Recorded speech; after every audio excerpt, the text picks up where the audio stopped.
What's up? Welcome back. John Stark from MacTheMovieGuy.com, your favorite blind film critic, and today we're going to take a look at The Naked Gun. So, nudity required, I guess, in this video, because the gun will be naked, so there's your warning. I don't know if there's clothing for a gun. I feel like that's a joke we've never made in these movies, but this is a remake of The Naked Gun from the Files of Police Squad, which spawned 2 sequels, and was really a big boost for Leslie Nielsen's career and the kinds of movies he made following it, doing a whole bunch of like-minded spoof movies from Spy Hard to Wrongfully Accused, and of course Dracula Dead and Loving It. And not all of them are great. He also ended up in Mr. Magoo, which I feel like as a blind film critic at some point I should review it and have like a point on that, but I'd rather talk about this. I think this might be the funniest film of the year.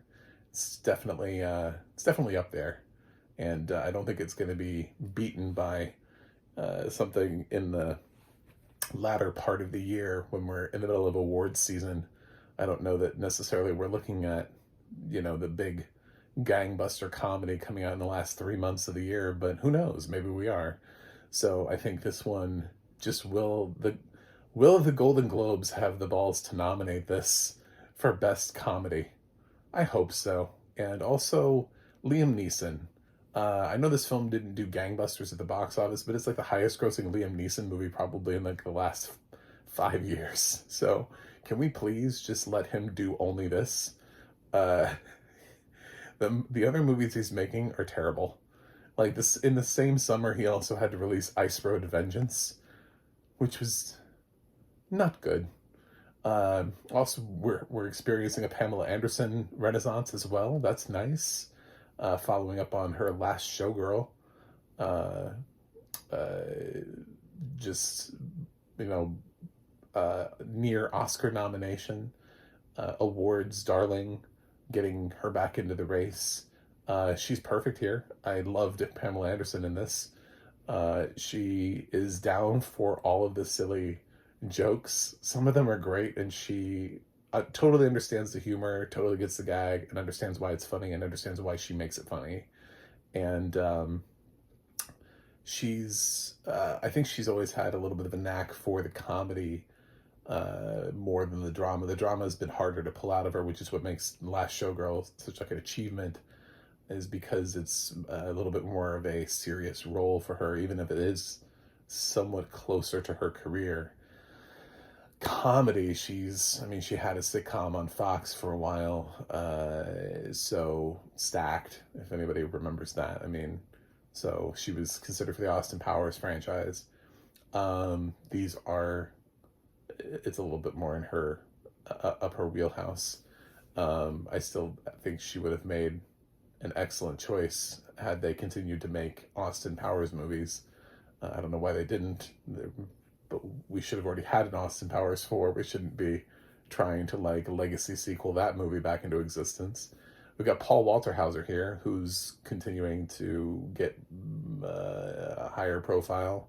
Also this summer, really enjoyed being Mole Man in Fantastic Four First Steps, and has a fantastic performance in a film you haven't seen this year, called The Luckiest Man in America, which IFC put out in the spring and has been one of my favorite films. I'm over 300 films, and that film is still in my top 25, and Paul Walter is like my number 2 or 3 for Best Actor right now.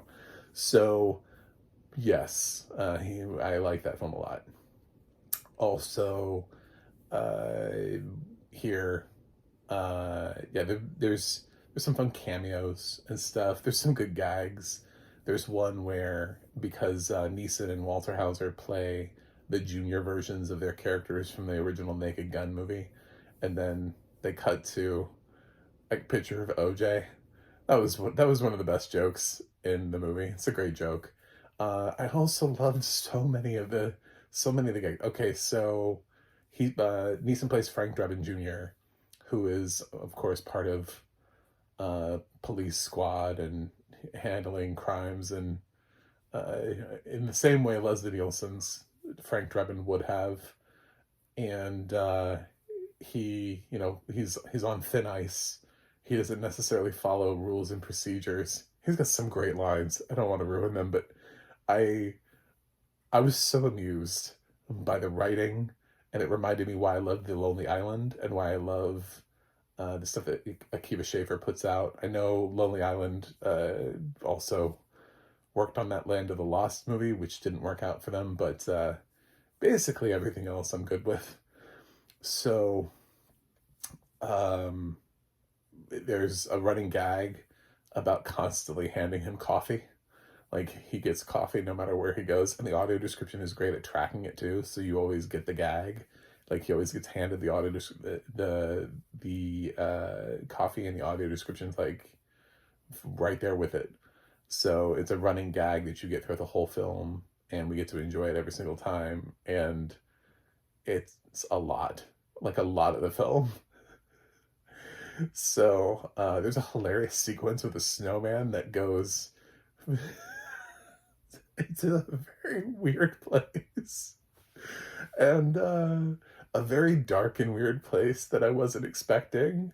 I thought it felt like sort of like one of those slightly more goofy romantic scenes that Leslie Nielsen had in like the first movie with Priscilla Presley. And no, this goes in a weird place. Also, stay for the ending because I was laughing after the credits started. There's a really good gag that they have at the end of the film too. So yeah, this is like the funniest film I've seen this year, hands down, best comedy of the year of 2025. So because a lot of the other films that I've seen have had like a mixture, and they're not purposely like just straight comedy. So like I really love The Parenting, but that's like a horror comedy, so it works in like two genres. Bridget Jones has a Mad About the Boy is one of my favorite comedies of the year, but that's also like a mixture of drama and comedy. Like, it has some really nice beats to it. So trying to find a film that's just like straight up comedy and like all the jokes landed, that's really hard. One of them days was pretty strong, pretty good, but still I don't think every joke landed.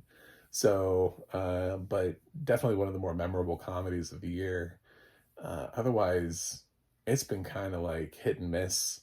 A lot of the big celebrities who have come out with their Netflix films have not necessarily landed, or their Amazon movies, or we've had a lot of failed attempts from people this year.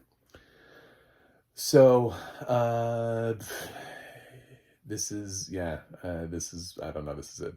This is the whole shebang. I actually think I like this movie more than the other one. There was some gags here that I thought were so creative, and I don't want to besmirch the reputation of the original, because oftentimes when you have something like this that is successful and you end up liking it more than the original, it's because the original thing was created and then somebody built upon it.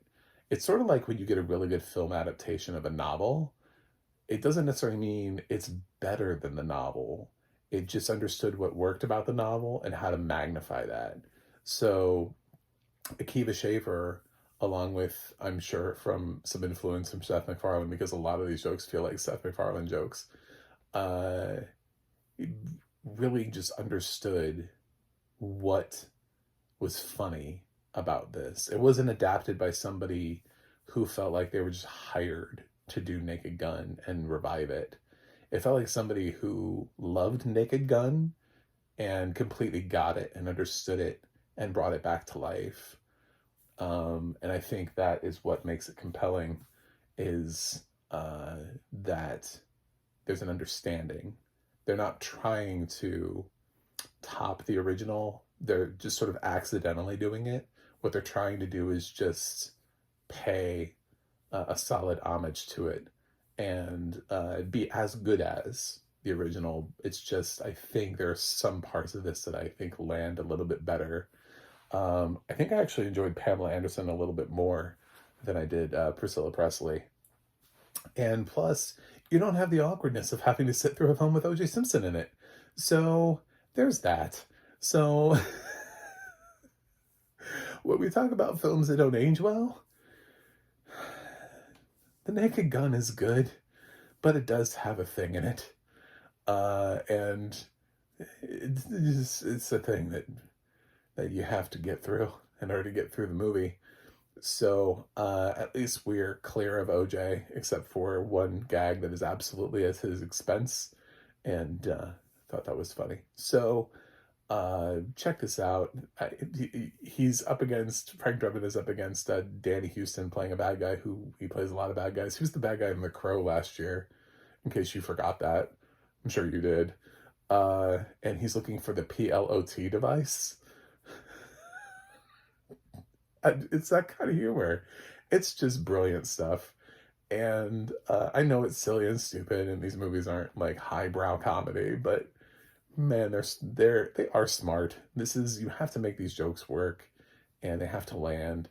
And there's a goofy charm to it. Pamela Anderson is up for, she's game for anything. She has this like jazz singing sequence that's funny.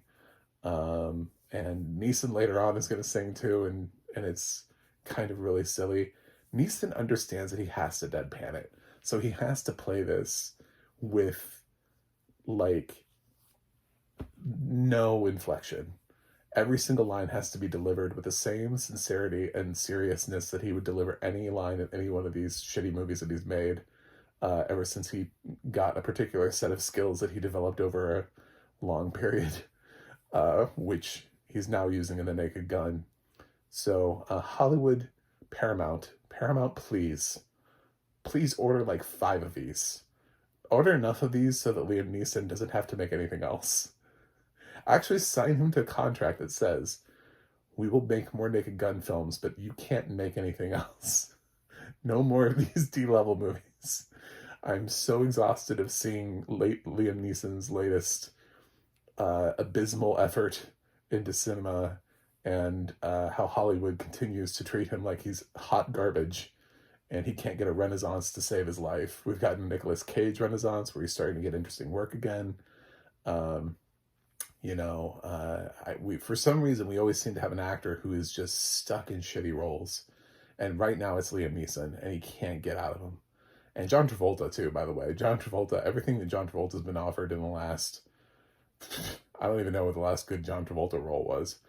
Probably American Crime Story, to be honest. But, yeah, he's also... You see a lot of his roles are just... So, let's save Liam Neeson. And let's get a Naked Gun 2. Doesn't have to have the same title. It could be... You could do something crazy like The Nakeder Gun. The Nakedest Gun. We could go that way, like Die Hard.